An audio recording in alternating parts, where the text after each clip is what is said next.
Notre rôle maintenant, c'est détecter notre lumière et en profiter au maximum. Et quand on a un plaisir ou un désir, la porte s'ouvre encore plus grand. Comprenez, c'est quoi la lumière? Lumière, amour. C'est pas important qui tu es, où tu es, comment tu es. Dieu t'aime.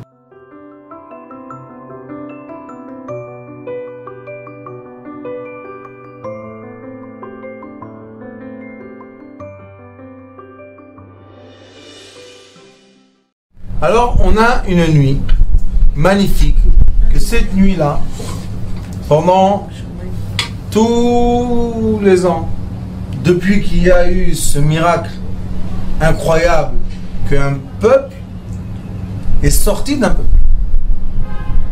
Il y en a qui disent que pendant le coup de l'obscurité, il y a eu 80% du peuple d'Israël qui a été enterré, qui ne voulait pas sortir. Et il y en a qui disent 1 de 50. Ça veut dire qu'on est sorti 1/50e. 2% et 98% du peuple a été enterré. Comme ça, il y a le Zohar qui dit, comme ça, il y a beaucoup de sages qui disent et Chamushim, 1 de 50. Mais enterré ou bien enterré, c'est qu'ils sont restés à... Enterré. C'est une quantité imaginable. Juste pour comprendre, il y avait moins d'Égyptiens que de Bnei Israël. Donc quand ils sont partis, il y avait un vide. Les villes sont... Tout est devenu vide. Et depuis, l'économie de l'Égypte n'arrive pas à remonter. Parce que Akadosh Baruch Hu veut montrer que c'est lui qui maîtrise le monde.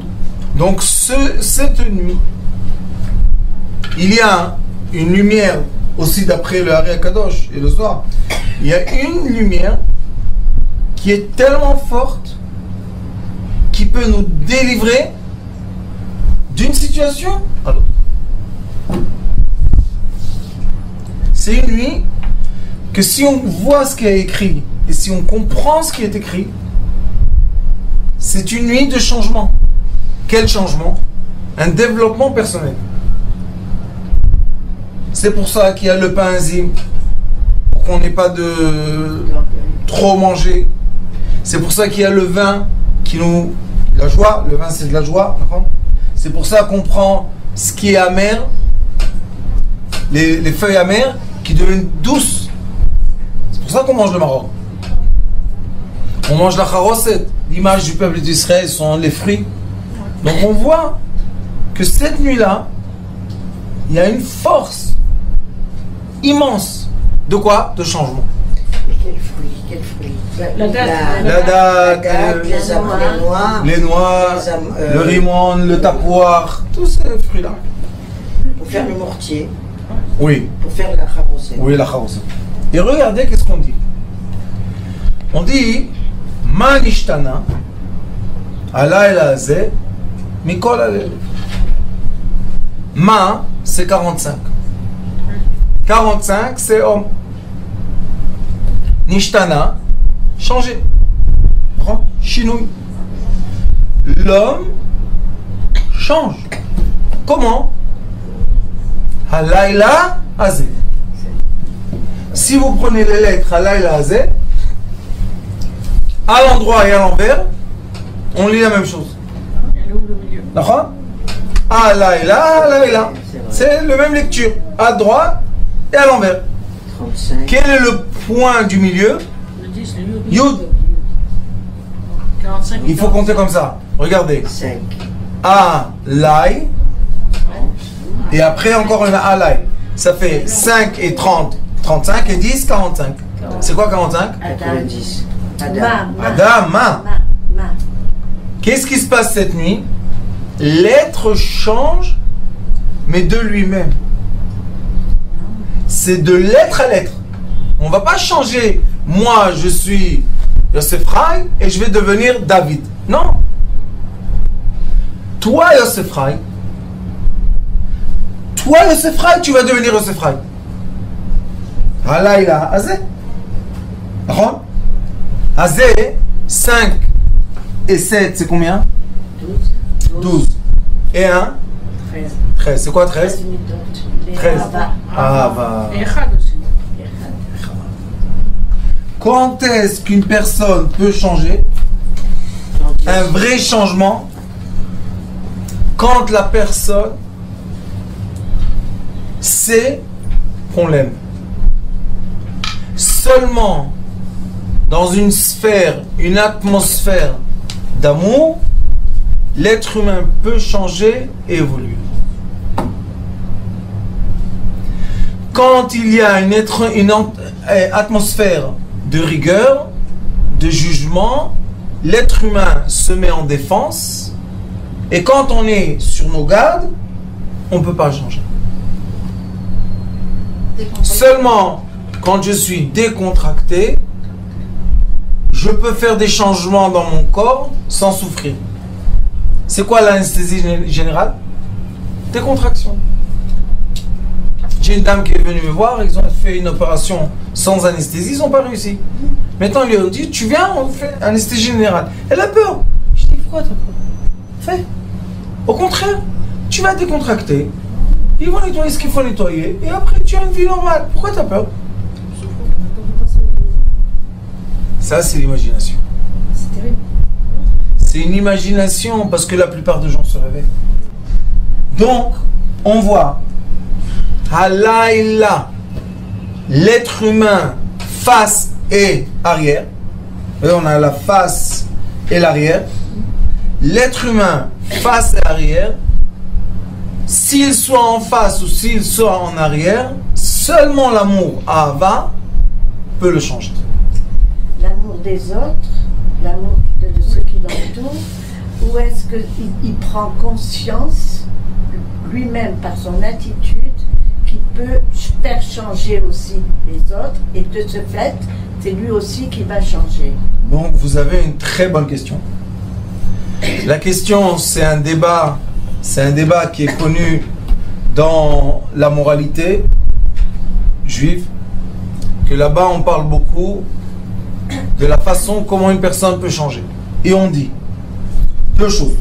On dit, si on met un méchant vivre avec des tzadikim, à la fin il sera quoi? Gentil. Un tzadik. Si on met un tzadik, oui. Et c'est pour ça qu'il y avait Irmiklat, les villes de refuge, qui les accueillaient, vous savez? Des tzadikim. Et il y a des lois, comment tu dois accueillir quelqu'un chez toi à la maison. Tu dois lui donner ton coussin, tu dois lui donner ta couette, tu dois lui donner ton manger, tu dois lui donner du kavod. Mais c'est un tueur. Il a tué un moment. Après, qu'est-ce qu'on fait avec? Si tu veux le tuer, condamne-le à mort. Mais s'il ne mérite pas d'être condamné à mort, qu'est-ce qu'on fait avec lui? On élève sa conscience, comme la nuit de Pessah, pour qu'il puisse sortir d'un cycle de pensée à un autre. J'ai une personne, j'ai fait ça beaucoup de fois dans ma vie, des gens qui étaient dépressifs. Je les ai mis sur un projet.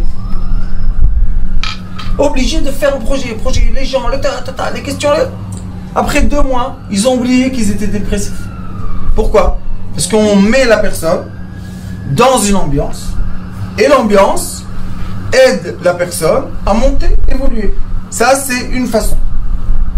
Une autre façon, et c'est pour ça qu'on a la première façon, ça s'appelle Akel, qu'Akadosh Baruch Hu nous dit que si on veut avoir une force, on doit être unis, donc une assemblée, et quand on est dans une assemblée positive, on peut changer. Mais on a une autre façon de changer. La deuxième façon de changer, c'est comme dit madame, c'est moi-même. Je prends conscience, je change, je travaille mon comportement, mes midot à moi, et je commence moi à envoyer des ondes autour de moi, positives, qui vont renverser toutes les polarités négatives en positives, et après un moment de travail personnel, on voit que tout autour devient rose. Donc oui, il y a un travail en communauté et il y a un travail personnel. Quels sont les gens? Les cartésiens, les Bnei Yehuda, eux travaillent en masse. Ils travaillent en groupe. Donc, si on veut changer un Ben Yehuda, on doit le faire sortir de mauvaise fréquentation à bonne fréquentation. Et il changera. Les Bnei Yosef, les indigos, ne peuvent pas changer comme ça. Eux, ils peuvent changer seulement eux avec eux. C'est seulement l'intérieur. L'extérieur ne les intéresse pas tellement. Pourquoi? Parce qu'il y a des bergers et il y a des troupeaux. Le berger ne peut pas changer, rentrer dans le troupeau et il va aller le troupeau, il va aller avec lui. C'est impossible. Donc qu'est-ce qu'il doit faire? Il doit avoir la force de changer lui-même. Mais le troupeau, quand on prend un mouton, on le trouve et on le met dans le troupeau, il va aller à l'écart? Non, il va rester avec le troupeau. Donc on voit qu'il y a deux façons de changer. C'est pour ça que la nuit de Pessah, d'un côté on nous dit Kulanu Mesubin, on doit tous être autour d'une table, que ça donne la solution au Bnei Yehuda, aux cartésiens. Chacun verse le vin à son prochain, donc on est tous attachés les uns aux autres. Et ça donne de la force à quelqu'un que tout d'un coup quelqu'un lui sert du vin, ça lui donne une certaine importance. Et après lui, il sert à l'autre, l'autre boit de ma main. C'est quelque chose de bien, non? Ça c'est un côté. L'autre côté est Kushiot. Chacun des 4 enfants, chaque enfant va dire ce qui lui est problématique à lui.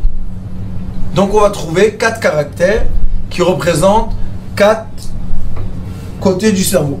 On a 2 hémisphères, l'hémisphère droite qui est indigo, imaginaire, l'hémisphère gauche qui est cartésien, et on a 2 cartésiens et 2 imaginaires. Les 2 cartésiens, c'est le Racha et le Chacham, puisque ils sont ensemble, ils expliquent le même problème et ils reçoivent la même réponse, Af Ata. Et on a le Tam et Shenino, 2 qui sont dans l'annulation, 2 qui sont pour l'autre, 2 qui veulent aimer, qui veulent aider. Et il y en a 2, ils pensent à eux. Le Chacham, qu'est-ce qu'il dit? Le Chacham, il dit Ma'edut va'chukim va'mishpatim asher tziva Hashem Elokeinu etrem. Mon Dieu vous a dit. C'est quoi mon Dieu? Notre Dieu nous a dit. Ou bien, mon Dieu m'a dit. Il faut choisir. Non, lui, il fait une séparation. Tout de suite, la Haggadah, comment il répond? Ve'afata. C'est quoi af? Charon af. Af, tout le temps quand tu écris dans la Torah, af, c'est colère. Pourquoi il a réveillé la colère celui-là? Qu'est-ce qu'il a fait? Il a fait la séparation entre le berger et les troupeaux. Tout l'enseignement qu'on a de Moshe Rabbeinu, c'est quoi?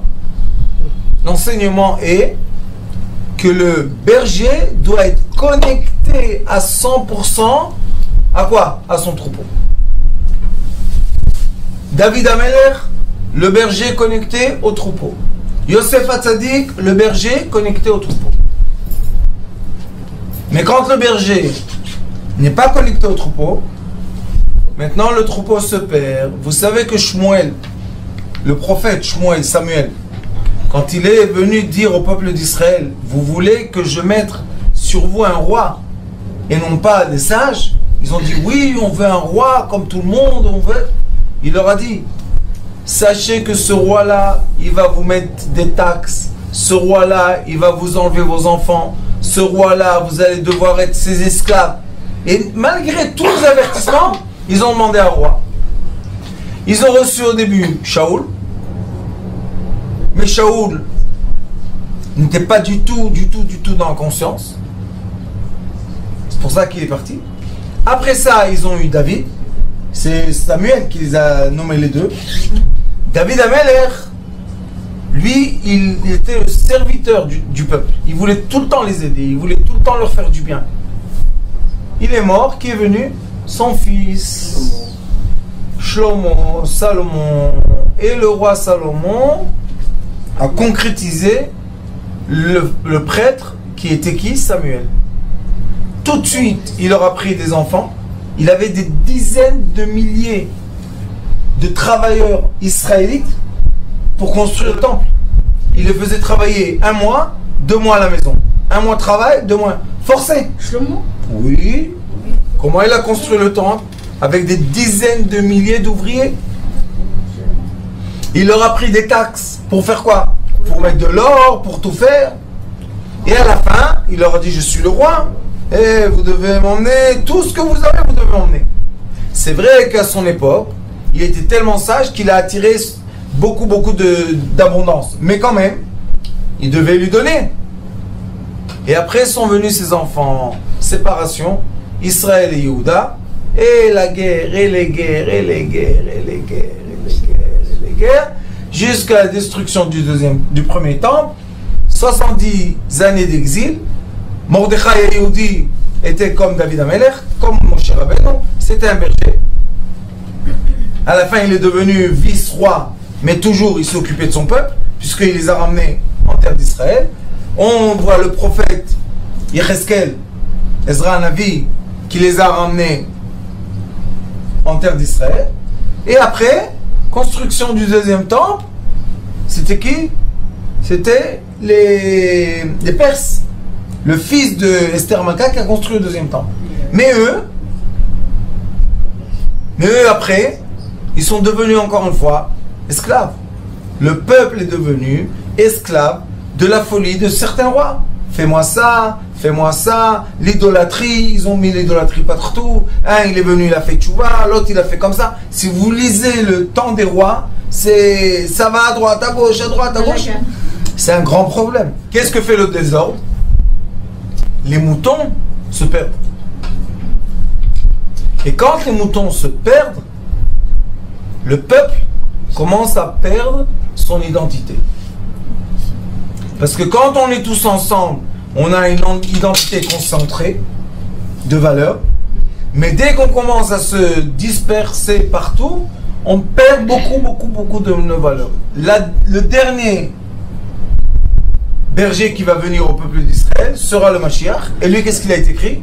Il va ramener tout le monde sur la terre d'Israël. Pour faire quoi? Pour attendre le 7e millénaire qui sera seulement de la lumière. Mon Richard toujours me disait, si tu t'es connecté à la lumière, tu es déjà dans Mashiach. Et le Zohar HaKadosh il dit, il y a un Mashiach global et il y a un Mashiach personnel. Mon Richard toujours pleurait, il me disait comme ça. À quoi ça sert aux gens d'attendre Mashiach et ils ne se préparent pas? Il dit quand il va venir, ils ne vont pas être préparés, alors ils vont profiter de lui? Non. Il dit celui qui se prépare, non seulement que s'il vient Mashiach, il va être préparé, mais lui-même, il a un trait de lumière de Mashiach qui s'appelle personnel. Ton Mashiach à toi. Et chacun de nous, au moins une fois par jour, a un petit moment comme ça, vous dites en français un coucou, Akadosh Baruch Hu lui fait un clin d'œil. De quoi? Un petit miracle, une petite coïncidence positive, quelque chose. Chacun de nous. La seule question est, est-ce qu'on fait attention à ce moment? Et 2, si on attrape ce moment, combien de temps on le prolonge? Est-ce que je prolonge ce moment 1 minute, 1 heure, 1 journée, 1 semaine, 1 mois, 1 an? Et si vous regardez les livres des gens très tzadikim, vous allez lire leur biographie. Combien de moments de miracles ils ont eu? Ils ont eu quelques moments de grands miracles. Mais eux, en différence de nous, qu'est-ce qu'ils ont fait? Ils ont prolongé le moment. S'ils ont eu un moment de Siyata Dishmaya, qu'Akadosh Baruch Hu vraiment leur a donné une aide très forte, pour eux, ça se passe tout le temps. Et il y a des gens qui ont des miracles, je vous dis, 1000 fois plus puissants que les tzadikim, et il oublie, après 1 heure, il a oublié. Qu'est-ce que c'est ça? Il gagne tout d'un coup, il fait une affaire de droite à gauche, il a gagné 10 millions. Après il dit c'est à moi, qu'est-ce que ça veut dire j'ai gagné? On lui dit comment t'es arrivé à ça? Viens, refais la même chose. Ah, je peux pas. Donc qui t'a donné ça? Mais si tu as oublié, tu t'es fait oublier. C'est pas que tu... Il faut comprendre. Lui, Akadosh Baruch Hu, il est présent tout le temps. C'est nous qui partons et qui venons. Lui, il est présent tout le temps, il n'y a aucun problème. Vous savez, il y a des arbres dans le monde, leur diamètre, c'est comme cette chambre. Ils vivent là des centaines ou des milliers d'années. Qu'est-ce qu'il y a? Ils sont arrosés par Kadosh Baruch Hu, ils reçoivent de l'eau, des minéraux, tout va bien. L'être humain, il a passé à côté, il se moque de nous. Quand il nous voit creuser au milieu de l'arbre, vous savez, en Amérique, il y a des arbres, ils ont creusé des souterrains dans l'arbre. Vous imaginez la grandeur de l'arbre? Ils se moquent de nous, ils regardent. Ah, voilà, les petites fourmis, ils sont arrivés me chatouiller un peu, et ils vont partir. Donc, on doit se concentrer sur notre personnalité. Et ça sert à rien du tout de critiquer. Parce que plus je critique la société dans laquelle je vis, et plus je me critique moi-même. Puisque je suis une partie d'eux. Donc maintenant, si je perds mon temps d'être dans le critique, qu'est-ce que je fais de ma vie? À la place de ça, qu'est-ce qu'on doit faire? On doit prendre son temps, qui est la chose la plus précieuse sur Terre, c'est le temps. Le temps revient jamais, se répète jamais. Donc, le temps est la chose la plus précieuse qu'on a sur Terre. Et on doit prendre notre temps pour se travailler soi-même. Quel est le jour dans l'année qu'on reçoit une connexion d'énormément d'électricité pour nous remplir? Leil HaSeder. Moi j'ai eu la chance, je suis né Leil HaSeder. Yudaleh Nissan. Comment on dit? J'ai délivré ma mère et allez hop, tout le monde après moi. Donc on a un moment qui est le moment de Leil HaSeder. Et ce moment-là, c'est un moment très élevé de lumière. Dans ce moment illuminé, on peut faire un changement. Pendant le Seder même? Oui. Quel est le changement qu'on doit faire à Seder, vous savez? Le caractère. Ah, on prend sur soi. Midot. Pas je prends sur moi. Créer aucun nerf. Aucune nervosité. Ça sert à rien du tout. Si quelque chose s'est renversé, à quoi ça sert de crier maintenant? Pourquoi tu fais pas attention? Oui, alors. Si on se trompe de quelque chose, on s'est trompé. Qu'est-ce qu'il y a? On s'est trompé, on corrige. Si quelqu'un, comment on dit, c'est un invité qu'on n'a pas tellement voulu, il est là autour de la table. Qu'est-ce que tu vas faire maintenant? Tu vas pousser. Le Leil HaSeder doit être une nuit très agréable. Pourquoi? Parce que nos enfants se rappellent de quoi de Leil HaSeder? Ils ne se rappellent pas de ce qu'on fait vraiment. Ils se rappellent de l'ambiance. Oui, c'est vrai. La même chose quand on nettoie la maison. Vous savez chez nous qu'est-ce qu'on dit? Il faut nettoyer le hametz et non pas la poussière. Il y a des gens que Leil HaSeder, ils nettoient la poussière. Dans la poussière de Hametz? Non. Alors pourquoi tu nettoies la poussière? Et les crises de nerfs, et les ans. Qu'est-ce qu'il y a? Nettoie le Hametz. Pourquoi la poussière? Donc les enfants, on doit être capable de leur transmettre le judaïsme. Et le judaïsme est la lumière qui illumine le monde entier. Mais on ne fait même pas attention à ça. Parce que quand on regarde sur le monde global, le juif est le cerveau du corps entier. Donc, le comportement du juif va influencer toute l'humanité. Le soir de Pessah. Bien sûr. Influe sur tout. Bien sûr.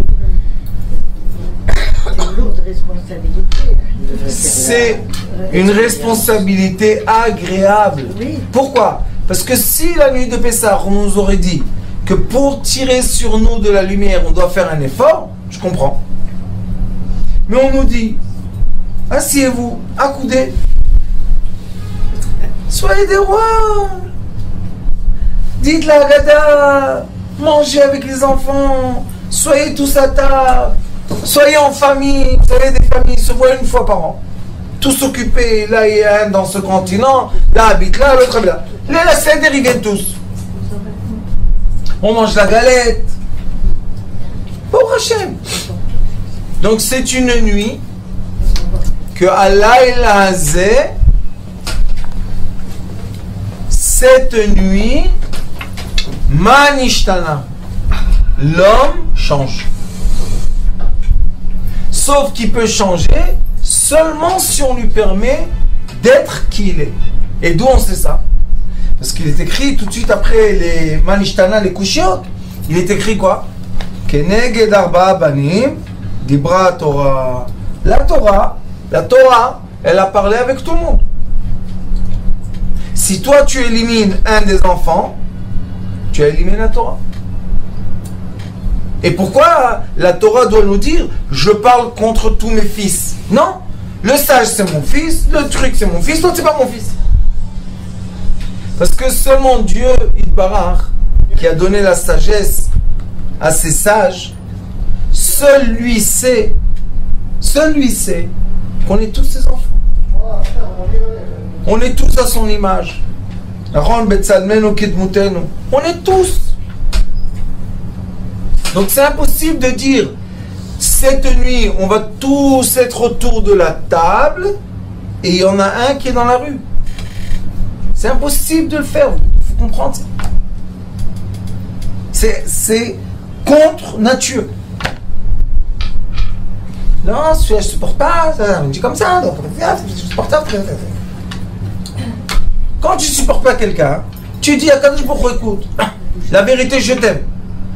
Sauf que, en hébreu quand on dit sauf, c'est aval. Mais, ma femme toujours a dit aux gens, ne dis jamais mais. Vous savez pourquoi? Parce qu'en hébreu, aval, c'est les lettres lev, lo. Le cœur n'est pas d'accord. Aval, lev, lo. Mon cœur n'est pas d'accord. Ça veut dire que quand tu dis Ve'ahavta et Hashem Elokecha, tu aimes ton Dieu, qu'est-ce que tu dois dire en continuer? Sauf que cette partie des gens qui te représentent, je les aime pas. Vous avez entendu quelqu'un qui dit Akadosh Baruch Hu, je t'aime, mais à moitié, à 3/4. Comment tu peux dire ça? Et le Zohar Kadosh pose une question. Il dit quand tu parles d'Akadosh Baruch Hu, du maître du monde, comment tu vas lui prouver que tu l'aimes vraiment? En aimant ses enfants. Quand tu aimes ses créations, toutes les créations. Quand je vous dis tous,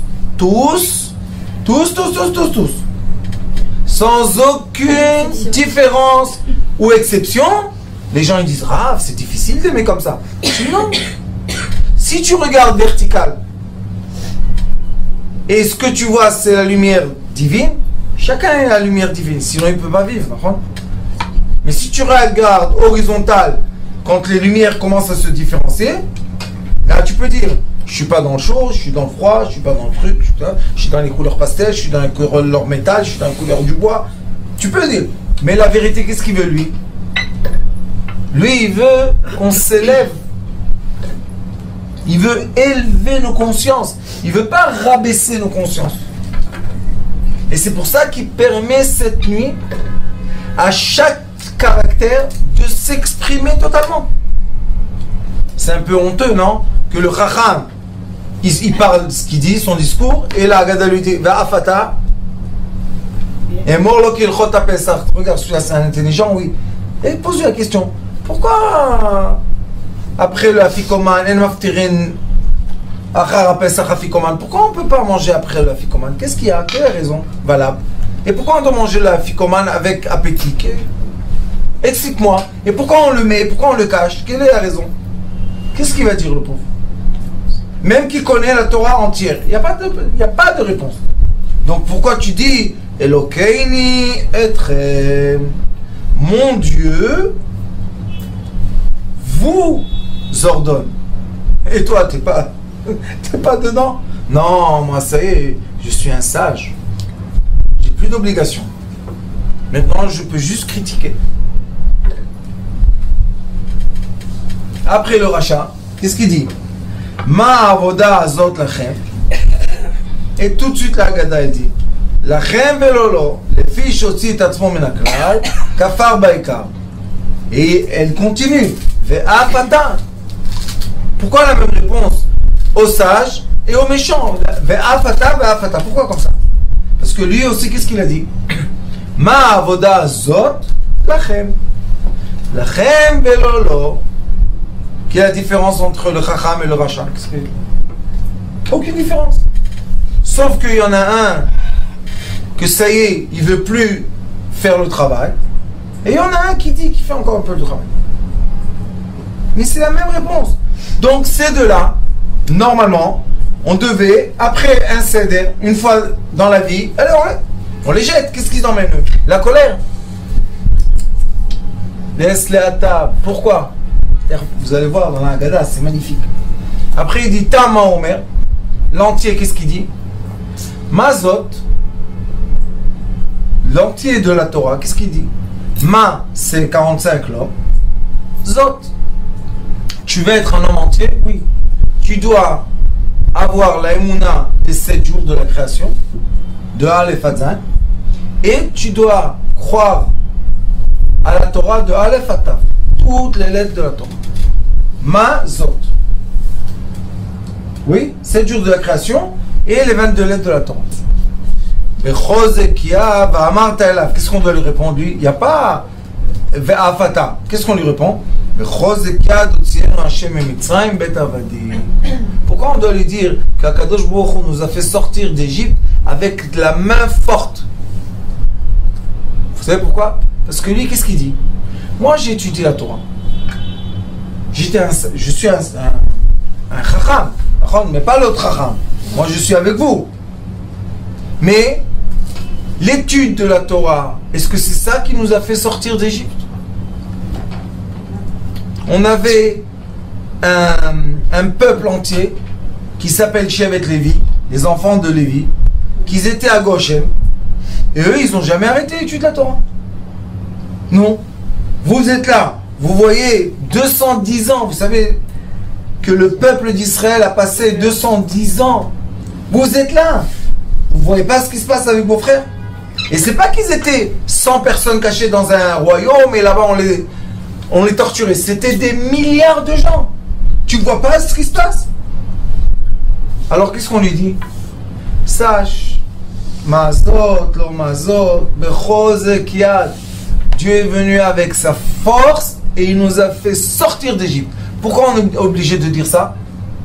Parce qu'il y a des gens malheureusement qui ont dans leur tête des idées qu'on ne sort pas de l'exil à cause des méchants, à cause de celui-là, à cause de l'autre. Si tout le monde aurait fait ça, tout le monde serait sorti. Est-ce que c'est vrai?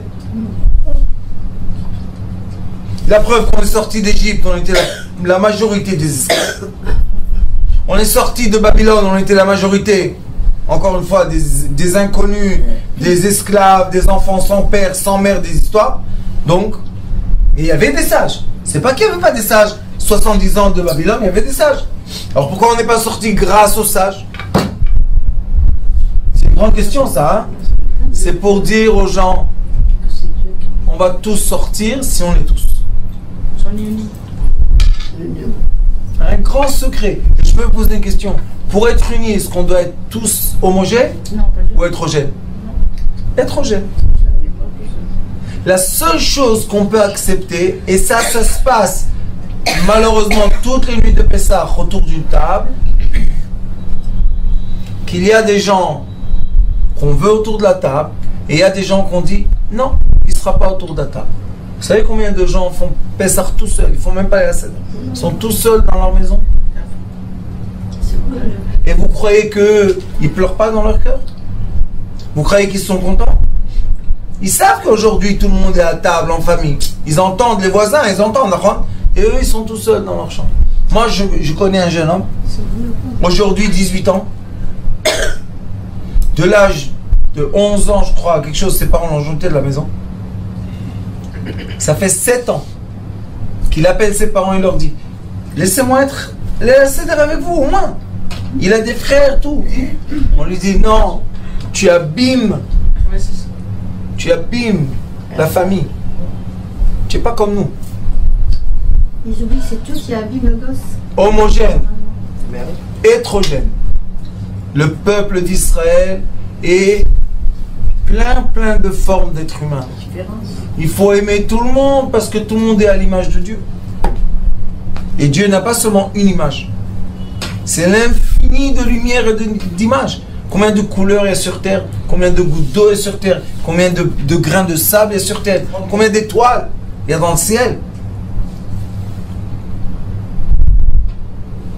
Alors le problème est que malheureusement, on devient homogène. Et plus ça se renforce, plus ils ont de la force, et plus ça se ferme. Comment on va être délivré comme ça? Alors on dit au Tam, tu sais pourquoi on va être délivré? Parce qu'on est hétérogène. Et tu sais comment on va être délivré? Malgré tout ce que tu dis, Dieu nous aime en tant que fils. Qui? Les esclaves comme les maîtres. Le mouton comme les bergers. Parce que pour lui, il n'y a aucune différence. C'est ça il faut comprendre le point, le youd de cette nuit. Il y a un youd. Vous voyez que tout tourne autour d'un youd. Après, on a le dernier. Ça, c'est mon copain. Ah ouais. Qu'est-ce qu'il dit lui? Vesheino. Pourquoi lui on lui met un vav? Chacham, veracha, vetam. D'accord? Si on veut dire un et l'autre, non. Lui, V. C'est quoi V? Chibou. Il a connecté tout le monde. Qu'est-ce qu'il dit? Sheino. Moi, je m'annule. Je m'annule. Tout le monde, vous pouvez marcher sur moi. Moi, je m'annule. Qu'est-ce qu'il dit le Rambam? Vous savez, Maïmonide, il dit qu'un sage doit être comme le sable du désert. Que tout le monde marche et lui, il fait aucun bruit. Tout le monde marche dessus et lui, il dit rien du tout. Pourquoi? Parce que le désert, il accepte tout le monde. Rendre le sable du désert, il accepte toutes les pieds, les grandeurs, tout, il accepte. Il dit un sage, le Maïmonide dit, un sage, ça doit être quelqu'un qui peut accepter tout le monde. C'est pourquoi il étudie. À quoi ça sert? Si tu étudies et tu te renforces dans la séparation, tu n'as pas bien étudié. Si tu as bien étudié, tu acceptes tout le monde. Donc chez non. On fait une virgule, et après, qu'est-ce qu'il est, lui? Mais chez non, regardez, tout le monde, on a dit Ma Omer. Qu'est-ce qu'il dit? Lui, il dit Yodea Lishol. Lui, il sait demander. Qu'est-ce qu'il demande? Donne-moi de l'argent, donne-moi une voiture, donne-moi un travail, donne-moi quoi? Qu'est-ce qu'il demande? Quand il demande At, Ptach Lo. C'est quoi At? De A à Z, on lui ouvre toutes les portes. Pour qui? Est-ce qu'une personne peut dormir sur 2 lits, 5 lits à la fois, 10 lits à la fois? Vous savez, quand j'allais en Chine, les Chinois, ils ont une, je sais pas, dans les villages, une coutume, je sais pas comment on appelle ça. Quand ils construisent une maison, ils font des étages. Même qu'ils sont 2 personnes, ils font 2, 3, 4, 5 étages. Alors quand j'allais avec San, je lui disais, San, pourquoi les maisons comme ça grandes? Il me dira, bah la bête. Regarde, celui-là il est très riche, celui-là encore plus riche, celui-là il est... L'autre le pauvre. Un étage. Hein. J'ai dit, qu'est-ce qu'ils font la nuit? Ils marchent toutes les heures, ils vont dormir dans un autre lit. Il dit, non. C'est juste montrer qu'on est des tours. J'ai dit, oui, des tours vides. Même les fenêtres, ils ne mettent pas. Pourquoi? Montrer que... Lui, il dit, At Tachlo. Il veut ouvrir toutes les portes. Pour qui? pour tout le monde. Chez Nehemar, écoutez bien, Vegata lebincha bayom hahu. Il dit, enseignez à vos enfants ce jour-là, Ba'avourze, pour celui qui s'efface, Asa Hashem li betzeti mimitzrayim. C'est qui celui-là qui est Ba'avourze? Qu'il est ce personnage que grâce à lui, Akadosh Baruch Hu nous a délivré, vous savez? Mon cher Rabbeinu. Il a dit, je suis moins que lui. Et qu'est-ce qu'il a dit, mon cher Rabbeinu? Va'anachnu ma. On est quoi? On n'est même pas. On est quoi? Et ce mon cher Rabbeinu là, qui a vu le Sneboer, qui a parlé avec Akadosh Baruch Hu sur le mont Sinaï 7 jours et 7 nuits, qu'est-ce qu'il a voulu? Une chose. J'irai pas tout seul. Ou l'union entre les frères, ou c'est pas la peine. Donc, avec quelle force on est sorti d'Égypte? Que le berger a dit, je veux l'union entre nous. Je veux pas la séparation.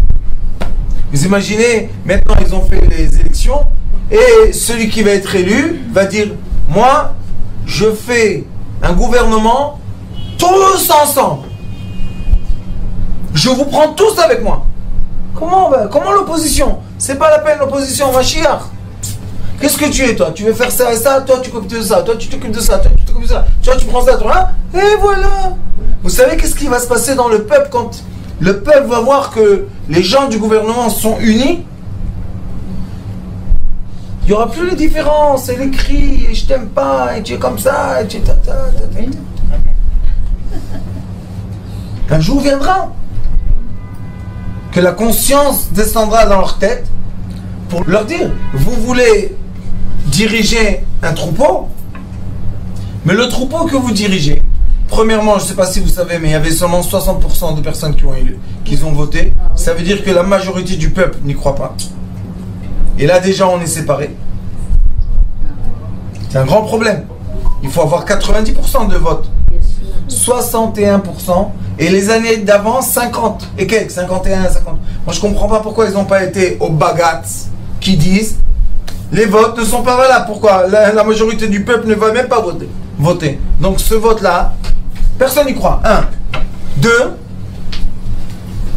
Qu'est-ce qu'on voit?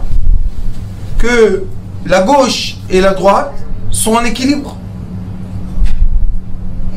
Il y a un équilibre entre les deux côtés. Bon, unis.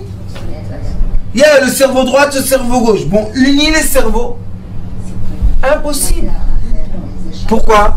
Parce que le berger n'est pas dans l'union. Si le berger serait comme Moshe Rabbeinu et il aurait dit à Kadosh Baruch Hu, moi je suis prêt à être un berger, mais j'ai une condition. Quelle est la condition? Quel est le parti qui est en puissance comme moi? Et je le mets vice-président. Vous imaginez un peu? Un président, on a un président qui sera Bibi Netanyahu, et il va dire, je prends Gantz, mon vice-président. Oui, c'est vrai que moi je suis de droite et lui il est de gauche, et quel est le problème? On doit être unis. C'est le problème, c'est les idées. Oui, c'est les idées. Oui, ils n'ont pas les mêmes idées. Rabbanit, c'est pas possible d'avoir les mêmes idées. Oui, mais on est de la même racine. On vient du même arbre de vie. Comment j'ai fait moi ma communauté Strechem? Un groupe est venu me voir de l'île Maurice. Vous savez où c'est l'île Maurice? Qu'est-ce qu'il y a de mal? J'ai les mêmes idées qu'eux? Non. Et ça veut dire qu'on ne peut pas s'asseoir, parler, bénir. Qu'est-ce qu'il y a? Moi, dans la communauté Strechem, vous connaissez bien. Il y a des grands Mekoubalim Dayanim. Et de l'autre côté, il y a les voyous, la fin fond de la rue. Et quand on se rencontre dans les événements, qu'est-ce qui se passe? On danse tous ensemble et on est contents. Vous savez, au début, il y a des années, les Mekoubalim, oh, ils étaient réservés. Qu'est-ce que c'est là? Regardez comme ça. Je leur ai dit, vous voulez regarder comme ça les gens? Oui, sortez. Qu'est-ce qu'il y a? Allez, où? Mais après, ils ont entendu les cours, ils ont compris. Ce jeune-là qui est maintenant perdu dans sa vie, qui va lui donner la main? Qui? C'est le berger qui doit donner la main. Pas malheureusement les problèmes dans la rue que tous les jours, Blainara. Non. Ils ont compris. Vous savez aujourd'hui comment on danse ensemble. Bezrat Hashem, bientôt l'Akbar Omer. C'est le bar mitzvah de mon fils. On va tous aller sur la tombe de Mordechai. Et encore, on va tous danser ensemble. On se donne tous la main. Pourquoi? Parce que le français et le sud-américain et l'anglais et l'israélien et le religieux et le moins religieux et le oui religieux et le voyou et le je sais pas quoi, on est tous une racine. C'est pour ça qu'il est écrit ici. Ba'avour zé zé. C'est quoi ce zé? Alayla zé. Vous avez vu? Vegata lebincha bayom haou lemor. Ba'avour zé. Au début c'était cette nuit on va changer. Maintenant c'est quoi? Bayom haou bayom. La journée. Quand on est unis, le soleil c'est... Quand on est séparés, le soleil se couche. Et c'est pour ça que Yoshua, quand il est venu faire la guerre pour conquérir la terre d'Israël, qu'est-ce qu'il a dit? Shemesh begivon dom. Il a arrêté le soleil. Comment est-ce possible d'arrêter le soleil? Ils étaient tous unis. Voilà, alors qu'on est parti de Laïla Zé. Qu'est-ce qui s'est passé? Le Laïla est devenu Yom. Et pour faire vite comme ça un petit compte, Yom c'est 56 et Ma c'est 45. 56 moins 45 c'est 11. C'est quoi 11? Achad Asar Kochvaya. Vous savez pas? Ah oui, la chanson de Poussin. Il y a 11 étoiles. Achad Asar Kochvaya. C'est qui? Tous les frères. Tous les frères. On est 12 tribus, mais les Kohanim sont à part. Donc on est 11. Ça, c'est la différence entre le Laïla, la nuit et le jour. Si on veut être dans le jour, on doit tous être unis. Et chacun des frères a une autre bénédiction, et chacun des frères a eu un autre terrain sur la terre d'Israël, chacun a un autre caractère, tout ce que vous voulez. Mais 3 fois par an, ils viennent tous ensemble, unis à Jérusalem, pour Bezrat Hashem, monter dans la lumière verticale, qui est la lumière qui illumine l'endroit du temple depuis et à jamais. Baruch Adonai l'olam, amen.